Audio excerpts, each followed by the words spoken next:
后来今仔日各行各业开工，全台湾的民众嘛排队来买脆秧。这个中华做脆秧的工厂，就算一包50片的脆秧卖到500块，民众也是排队抢买。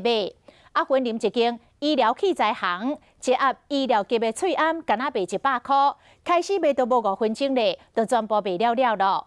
另外，高雄有一间做脆秧的业者，进前互卫生局查出这个脆秧无合格，命令都要落价回收。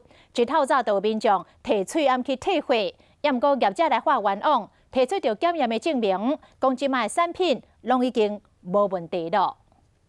口罩每个人限购50个而已。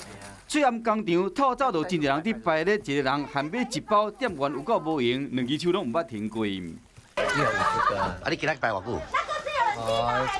半个小时啊。买不到就没有再来这边买。就算一包脆秧50片要500块，民众共款伫买。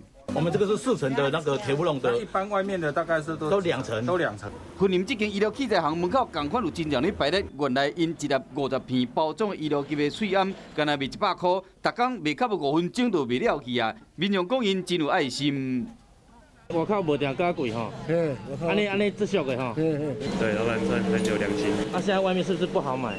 买不到。高雄这间脆秧业者进前互卫生局验出脆秧无合格，强制回收。门口透早嘛有真侪人伫排咧，也过大部分是来退货。